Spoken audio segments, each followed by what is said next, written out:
Halo rekan-rekan semua, selamat datang di channel My Digital Thoughts. Nama saya Irving Huta Galung, dan di channel ini saya akan berbagi tips and trik seputar teknologi, baik yang saya dapatkan dari pekerjaan maupun dari kehidupan sehari-hari. Jadi, jangan lupa untuk subscribe di channel ini dan aktifkan juga notification, supaya rekan-rekan mendapatkan notifikasi ketika ada video-video terbaru. Jangan lupa juga berkunjung ke blog saya di irving.web.id untuk mendapatkan update-update terbaru. Halo rekan-rekan semua. Di video saya sebelumnya, saya sudah pernah membahas mengenai cara deploy WordPress di Azure dengan menggunakan template dari Microsoft, namanya WordPress on Azure App Service.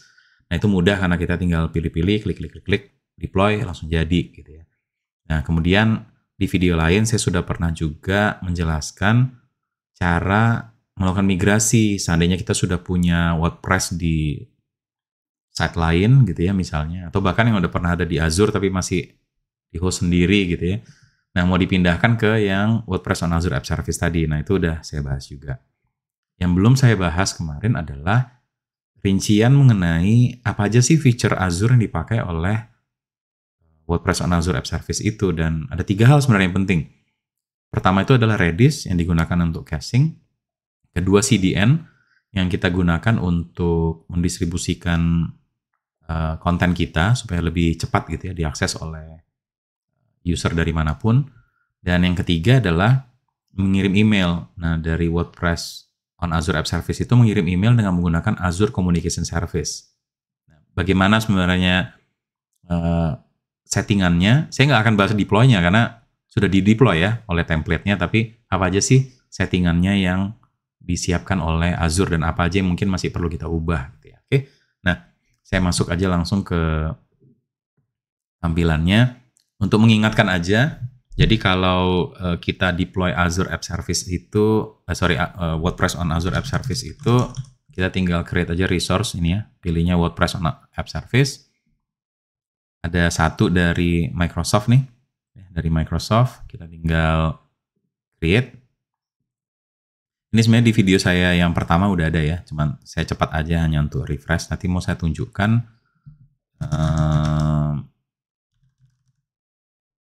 bagian advance-nya nih, karena ada pilihan kan di sini ya. Jadi ini, kita bisa pilih pakai Azure Email Service. Nah, ini yang nanti menggunakan Azure Communication Service ya, mengirimnya. Ada CDN. CDN ini ada pilihan sebenarnya, kita bisa pakai CDN atau pakai front door. Kan front door juga ada CDN-nya. Tapi dalam hal ini karena masih preview di sini integration-nya, jadi saya pilihnya CDN. Kemudian untuk CDN-nya kan juga perlu blob storage gitu ya. Dan blob storage ini jadinya harus dipakai oleh WordPress supaya semua konten jadi ada di sana. Gitu. Oke. Nah, jadi 3 settingan ini waktu deploy udah tinggal dipakai dan setelahnya tercreate lah ini semua gitu kan. Nah, ini yang kemarin belum kita bahas sampai detail nih. Jadi kan sebenarnya yang utama adalah ada app service plan di sini yang isinya ada satu app service, ini namanya test new WP nih ya. Saya udah buat. Ini ditambah dengan di bawahnya ada database nih.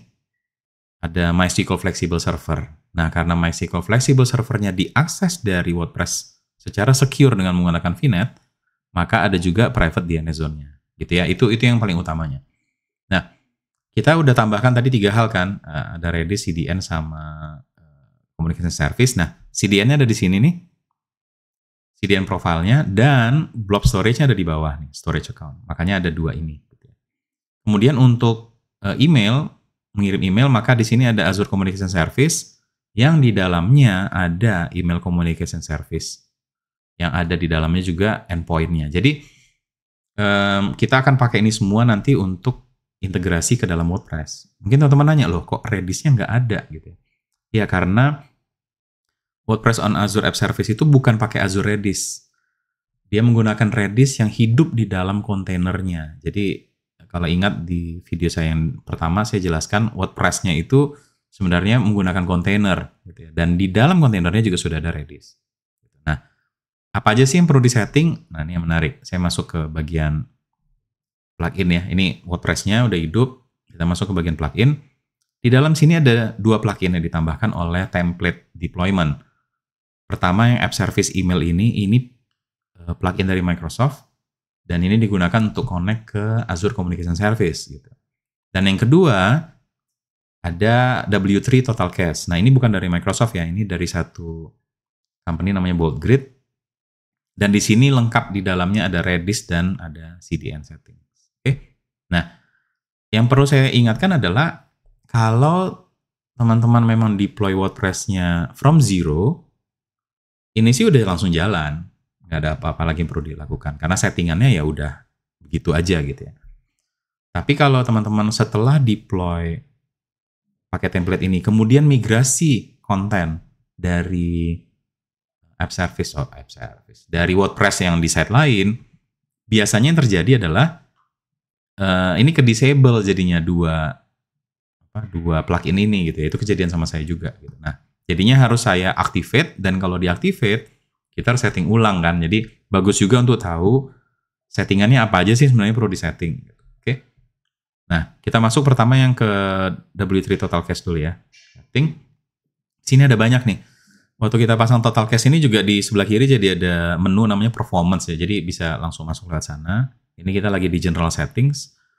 Kita define beberapa hal. Pertama, kita harus enable Page Cache. Ini pakai Redis. Jadi sebenarnya ada banyak pilihan, tapi kita pakai Redis. Kemudian ada dua lagi nih yang pakai Redis ya. Selanjutnya adalah Database Cache. Ini pakai Redis juga, udah di-enable, dan Object Cache. Nah, di sini juga pakai Redis. Oke. Nah, Redisnya sendiri settingannya di mana? Nah, ini kita pilih aja salah satu lah di Page Cache, kita pilih Advanced Settings. Maka di dalamnya ada settingannya si Page Cache sendiri. Ini biasanya saya nggak ubah-ubah. Tapi kalau kita turun sedikit ke bawah, nah ini dia. Redisnya ada di mana? Gitu. Nah, teman-teman bisa lihat ya, Redisnya dikasih di IP 127.0.0.1, ini kan lokal host ya. Makanya seperti saya bilang tadi, WordPress-nya dan PHP-nya running di dalam kontainer. Di dalam kontainer yang sama juga ada Redis, makanya diarahkan ke local host dengan port. Ya ini portnya Redis lah, 6379 gitu ya. Jadi kalau misalnya settingan ini hilang, ya seperti ini settingannya gitu ya, untuk diarahkan ke Redis. Ya bisa dites juga di sini. Oke. Itu untuk Redis. Kemudian untuk CDN ini kebagi dua hal sebenarnya. Pertama, kita harus memastikan bahwa WordPress-nya sendiri nyimpan konten-konten yang ada di WordPress, PHP-nya dan lain-lain itu ada juga di cache-nya. Seperti saya bilang, kalau teman-teman memang baru mulai dari nol bikin website ya aman lah, karena habis itu kan setelah itu baru mulai create konten ya. Jadi cache-nya ya CDN-nya terisinya pas lagi create konten itu. Cuman kalau migrasi berarti kan CDN-nya masih kosong ya. File-filenya masih ada di dalam kontainer kan. Nah, jadi kita harus melakukan ini nih, upload attachment. Attachment itu artinya image yang ada di dalam artikel-artikel kita. Kemudian include filesnya, semua yang ada di bawahnya WP includes ya. Ini banyak banget soalnya. Kemudian kan kita pakai tim kita kan bisa custom, atau maksudnya kita pakai tim yang baru atau apa. Nah, ini kita harus upload juga. Dan semua custom file yang lain. Jadi ya plugin dan lain-lain ada semua di sini. Jadi harus di-upload. Nah, sedangkan konfigurasinya sendiri seperti ini untuk CDN-nya. Jadi kita harus ngasih tahu account name. Kalau saya buka nih ya, ini storage account-nya. Ini account name-nya nih. Ya, test bla bla bla ini account name-nya benar ya, sama.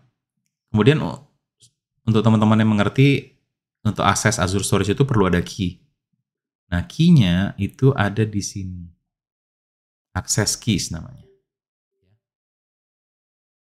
Jadi dari access keys ini, bisa lihat ya, ini ada dua key.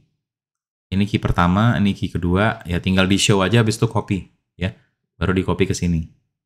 Kemudian kontainernya, nah di dalamnya Azure Storage ada kontainer nih di atas ya. Ini kontainernya.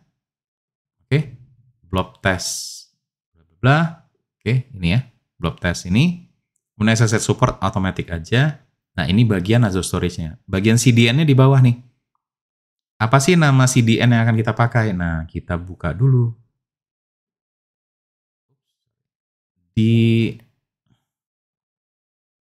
CDN-nya, nah tadi CDN. Ya. Jadi kalau kita klik CDN profile-nya, maka bisa kelihatan nanti ini. Ya, ini endpoint-nya. Test new WP bla bla bla bla, endpoint Azure Edge ya. Jadi ini dia, test new WP bla bla bla. Oke. Jadi kita bisa langsung tes. Kalau udah oke, baru kita upload satu-satu nih. Upload attachment, upload include file, upload theme files, bla bla bla. Baru CDN-nya jadi berguna karena artinya semua filenya yang digunakan oleh WordPress kita sudah ada di CDN. User kita yang mengakses website kita jadi bisa mengakses dari CDN tersebut. Oke. Nah, ini penting ya. Kalau teman-teman ketimpa nih, bisa setup ulang lagi gitu ya. Ini cara konfigurnya dan lain-lain. Oke. Nah, gimana sih ngelihatnya kalau CDN udah jalan? Ini WordPress-nya lagi dibuka. Ini kan WordPress kosong ya sebenarnya. Jadi kalau saya view source, kita scroll dikit ke bawah nih. Kelihatannya ini udah dapat ada satu yang pakai Azure Edge.net. Ini berarti udah pakai CDN. Nanti kalau kontennya teman-teman banyak, kan udah mulai banyak image segala macam, ya kelihatan banyak pasti. Ini kebetulan karena website kosong aja ya, jadi agak lama gitu scrollnya tadi ke bawah. Oke, itu yang Redis dan CDN. Sekarang kita bicara soal communication service ya. Di sini udah ada satu plugin tadi namanya App Service Email. Saya bisa lihat di sini nggak ada settingannya ya. Jadi settingannya kosong aja gitu. Jadi saya sampai harus buka dokumentasinya WordPress on App Service untuk lihat sebenarnya settingannya ada di mana gitu ya. Jadi kalau kita buka nih ke App Service-nya ini ya, test new WP. Kita masuk ke bagian kiri ini configuration. Jadi template dari WordPress on App Service itu menggunakan banyak sekali application settings yang ada di App Service gitu ya. Ini bisa dilihat nih ada banyak. Database-nya ada di mana gitu ya, username-nya gitu, itu semuanya ada di sini gitu. Nah, termasuk juga di sini kita bisa lihat ini bagian Azure Storage-nya. Ya, ini nama Azure Storage-nya, enable atau enggak, URL-nya apa gitu ya. CDN-nya di-enabled, endpoint yang mana, ini semuanya udah di-setupin sama kita. Sama template untuk kita. Gitu. Nah, untuk yang Azure Communication Service, itu ada di bawah sini. WP email connection string. Jadi, connection string-nya, kalau saya edit nih ya, kelihatan. Jadi, sebutin ini connection string-nya Azure Communication Service nih. Nyebutin endpoint-nya apa, ini bisa dilihat ya. Communication ya, communication.azure.com. Sender address-nya apa, jadi kan WordPress-nya mau ngirim email, from-nya dari mana gitu ya, ini dia. Sender address-nya ini, no reply, bla bla bla bla bla, gitu ya. Baru ada access key, saya nggak tunjukkan access key-nya. Cuma lihat ya, di sini sender address-nya kan pakai domainnya Azure.com Service nih, kurang indah gitu ya. Jadi kalau kita mau ganti ini, maka kita harus masuk dulu ke Communication Service. Asumsi saya teman-teman punya domain sendiri ya untuk websitenya. Jadi kalau dilihat di sini, kita scroll ke bawah, ini ada domains. Ini domain name yang dia pakai. Jadi ini default bawaan, ini free. Dengan asumsi nggak semua orang punya domain sendiri, jadi Azure ngasih gini gitu ya. Nah, ini yang harus teman-teman ubah supaya jadi pakai domain kita sendiri. Gitu. Jadi kalau kita klik di sini, bisa dilihat nih from address-nya. Gitu ya. Jadi pakai domain tadi. Gitu. Kalau kita mau ganti, maka kita harus masuk tadi ke Communication Service. Ini ya. Nah, ini ada namanya provision domain. Kalau dilihat sebelah kiri, kita harus tambahkan nih domain kita sendiri. Jadi saya tunjukkan yang saya punya ya. Jadi kan website saya juga udah pakai ini ya. Jadi kalau saya masuk ke communication service-nya yang saya pakai, kita lihat sebelah kiri domains untuk di bawah email ya. Domain. Nah, ini bisa lihat ya pakai domain irving.web.id. Nah, kalau saya klik di sini, mail from-nya juga udah saya buat bagus lah. Jadi kalau website kita, ada orang daftar di website kita, terus kan dia terima email tuh dari WordPress kan. Bilang klik di sini untuk verify. Nah, from-nya jadinya udah bagus, do not reply at irving.web.id. Jadi ya spam management juga lebih simple gitu ya, yang nerima juga nggak kaget, ini apa sih, ini azurcom.net gitu ya. Jadi sebaiknya saya usulkan melakukan ini nggak harus, tapi ya kalau token udah punya website sendiri, udah punya domain sendiri lah ya harusnya, maka bisa pakai begini gitu ya untuk supaya jadi lebih terlihat lebih aman lah gitu sama orang-orang. Oke, jadi saya udah bahas 3 hal, udah bahas soal Redis, udah bahas soal CDN, nah ini juga udah Azure Communication Service. Semoga jadinya rekan-rekan nanti bisa lebih mengerti ya ketika menggunakan template yang